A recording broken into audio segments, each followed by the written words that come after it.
Então, vamos lá, né? Meu trabalho é sobre semáforo digital e aqui eu vou apresentar alguns conceitos que é para a gente discorrer melhor sobre o assunto. Bom, os tópicos abordados serão flip-flop, tipos de flip-flop, o flip-flop JK, o CI temporizador 55 e o contador em anel. Bom, o que é um flip-flop? O flip-flop é um circuito lógico combinacional, ou de forma simples, o que é? Que a saída dele, que é aqui mostrado em Q e Q barrado, elas dependem dos valores que vão estar na entrada, que no caso seriam o set e o reset, conforme é mostrado na figura aí. Bom, os tipos de flip-flop. Diversos são os tipos que a gente tem, como o SR, o JK, o flip-flop D e o flip-flop T. Eu não vou discorrer sobre todos eles porque é conteúdo aí para muito tempo, mas o foco aqui vai ser o flip-flop JK, que foi o que eu utilizei na aplicação que eu vou mostrar posteriormente. Bom, o que é o flip-flop JK? Ele é como se fosse um flip-flop SR, que é esse apresentado aqui também na figura. Ele pode ser feito com duas portas NAND, que como pode ser visto aí, ou ser feito com duas portas NOR. O que diferem eles? Quando ele é feito por duas portas NAND, o set e o reset que a gente tem como os valores de entrada para determinar a saída, que é o de Q e Q barrado, quando ele utiliza das portas NAND, ele recebe o valor 1, valor lógico 1. Ou seja, a partir do momento que ele é energizado, ele transmite o valor de 1. E enquanto o NOR é diferente, em vez de 1, o valor de energizado dele é o valor 0. Mas o flip-flop JK também possui um sinal de clock, que é o que faz o sincronismo, né? E a diferença dele para o SR é que ele não produz uma saída ambígua. O que é essa saída ambígua? Aqui na tabela verdade embaixo, essa saída ambígua seria quando o valor de set ou reset, ou de JK, que é o nome dado ao flip-flop, ele recebe 1. Ou seja, no SR, quando ele recebia o valor de set como 1 e de reset como 1, ele dava que era uma saída ambígua. Enquanto aqui no JK, o que acontece? Quando ele recebe o valor 1, no tempo de clock, que é o que faz todo esse sincronismo para alterada do bit, né, de 0 para 1, no clock de subida, que é o que a gente avalia aqui nesse flip-flop, a gente pode ver aqui na figura que ao subir nessa última, na letra I aqui do tempo do clock, que no valor J e no valor K, ambos possuem valor 1, e se a gente ver a saída, ela vinha com um valor alto, como nível lógico 1 também. Quando ele der esse JK igual a 1, no SR aqui daria uma saída ambígua, que seria um tipo de erro. Já que no JK, o que acontece? A peculiaridade dele é que ele comuta, ou seja, se ele tiver de bit 1, ele vai para 0, ou se ele tiver de 0, ele vai para 1. Então aqui, como ele estava em nível lógico 1, ele vai para 0, ele mantém até no próximo clock de subida, que passa o J, que é o de descida, vem o de subida, ele agora vai analisar de novo. O valor de J está em 1, o valor de K está em 1, então o que ele faz? Ele comuta. Como a forma de onda dele vinha no nível lógico baixo, de 0, ele vai comutar para o nível lógico 1 de alta. Então é assim que basicamente funciona. Outro recurso que eu utilizei foi um temporizador 555. O que é esse temporizador? Ele é um CI, que é um circuito integrado, né? E as suas aplicações ele funciona basicamente como um oscilador ou um timer. Só que ele tem funções, né? Mas a utilizável aqui foi funcionando no modo operador de disparo. Ou seja, por ele ser monoestável, e quando ele recebe um gatilho, que seria um sinal, um pulso, a saída dele ele seta como 1, que é esse Alt 3 aqui na foto, ele seta como 1 e imediatamente ele já zera a saída. Ou seja, ele manda um pulso, né? E quando ele manda esse pulso, ele já desliga e fica pronto para receber outro gatilho, outro sinal de disparo. Ou seja, então ele fica mandando 1, 0 o tempo inteiro. Isso que ele faz dele ser um temporizador, um oscilador, um timer. Depende da sua aplicação aí que pode ser utilizada. E o último CI que eu utilizei foi o contador em anel. O que é? Ele é um CI que ele é formado por diversos flip-flops.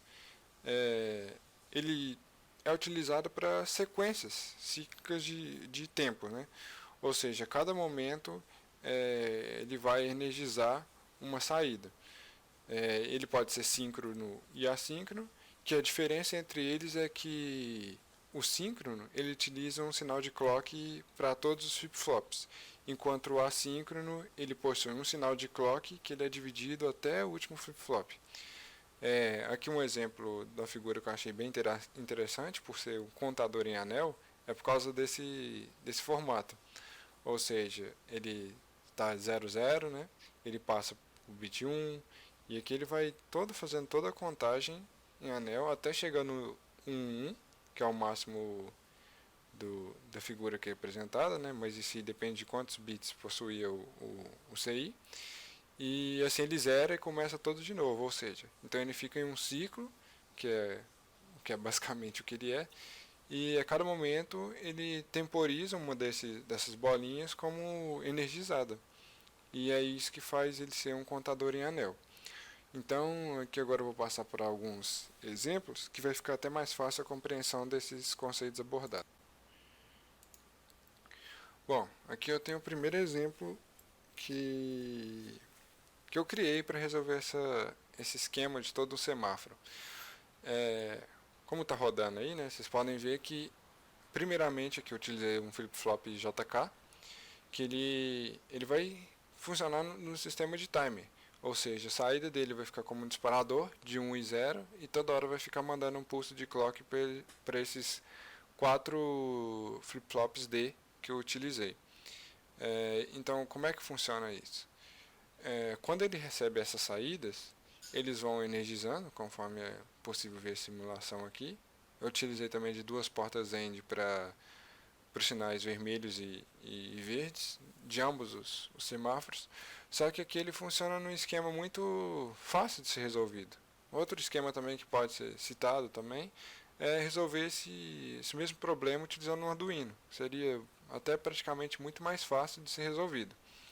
Mas esse aqui foi só a ideia inicial que eu tive, só que eu pensei, não, está muito fácil. O que eu posso utilizar de melhor para resolver? Mas conforme a simulação for rodando aqui, ó, vocês puderam perceber, eu posso até aumentar a velocidade um pouquinho, que ele vai sincronizando de forma perfeita. Enquanto um está no verde, o outro está no vermelho, de forma que eles não se colidem, né? Então, vamos para o segundo exemplo. Bom, então o próximo exemplo já funciona como uma maneira mais rebuscada e com alguns conceitos que eu apresentei teoricamente no início da apresentação, né? Então, como é que aqui ele funciona? Esse aqui é o temporizador 555, que eu expliquei anteriormente. Então, o que acontece? A saída dele, que é aquela que a gente tinha observado, como o Alt 3, lá no circuito todo em aberto, ela funciona como o pulso, da mesma maneira que eu utilizei antes o flip-flop,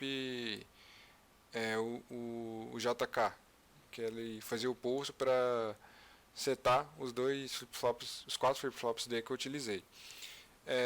Nessa saída, aqui ele entra no contador de anel, que ele é responsável por fazer, ele energiza, né, cada hora uma porta aqui dele, que ele vai de 0 em A9, e assim ele funciona de maneira simples também, né? E quando aqui ele vai voltar na simulação, quando a gente percebe que ele energiza uma porta, a primeira, como é uma porta ou de 4 entradas, ela automaticamente vai mandar o sinal. Esse sinal, porque dá 1 ou 0, vai dar sempre 1, né?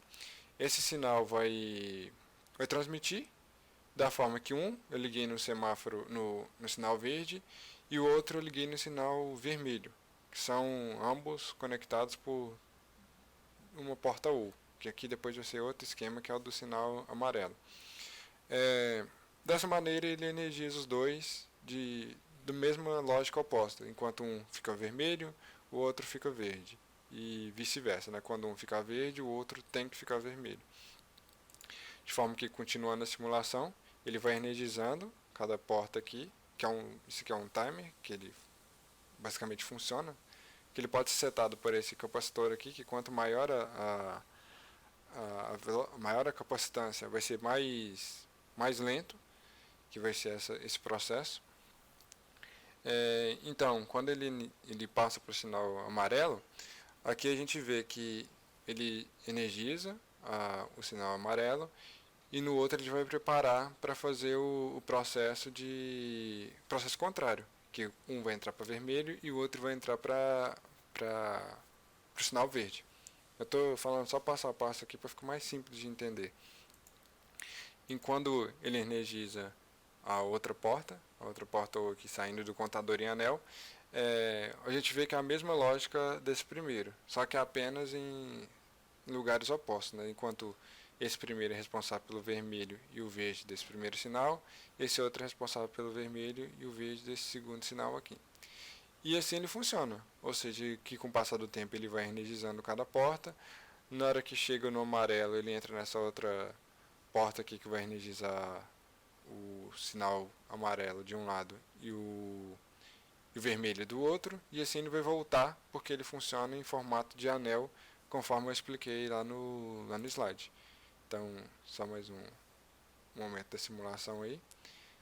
Ele vai rodando de tempos em tempos. Ele é alimentado por uma fonte de tensão de 5 volts e basicamente é isso. Para o terceiro exemplo apresentado aqui. Então, bom, o terceiro exemplo, como é que ele funciona? Aqui, como vocês podem ver, a parada começa a ficar mais interessante. Aqui eu utilizei um flip-flop JK, que foi antes o que eu tinha abordado no primeiro exemplo, só que no segundo eu utilizei um temporizador. Aqui, como a ideia era apresentar algo não muito simples e de forma fácil de ser visualizada, aquele contador em anel e estava ficando muito difícil de entender como é que ocorriam aquelas energizações lá na porta, né? Então, a maneira que, conforme o professor me deu a dica, seria de eu tentar abrir aquele contador e fazer ele de uma forma fácil de ser vista, né? Então aqui a gente tem todo o mesmo processo do flip-flop JK, que ele vai mandar o pulso, vai energizar, e aqui entra a mágica. Onde que a gente antes tinha um contador em anel, aqui a gente tem um fluxo de clock, onde que cada um dessa linha do meio aqui, ó, cada uma dessa linha, ela entra em cada um desses flip-flop JK. Ou seja, todos vão acabar possuindo a mesma linha de clock, né? No mesmo tempo que ele vai receber o clock de 0 a 1, que é apenas o pulso, né? Lembrando que isso não é o estado que ele vai mudar, é apenas o clock. No mesmo instante que ele recebe o pulso de 0 a 1, eles vão receber no mesmo tempo. E como é que isso funciona? Aqui ele é energizado a porta K por uma fonte de 5 volts, que ela vai ser responsável basicamente por resetar esses flip-flops depois de energizados. Por que ele recebe essa fonte de 5 volts? Porque ao mesmo tempo que ele gera o pulso de 1 no J, ele vai ter que desligar. Para ele ficar sempre desligado, bem dizer, o tempo todo, ele precisa de uma fonte contínua de sinal de uns. Então, por isso que eu coloquei uma fonte de 5 volts. E aqui entra a diferença de por que não utilizar um JK pelo USR. Por quê? Quando eu receber um na porta de J aqui, ó, eu estou recebendo um na porta de K também.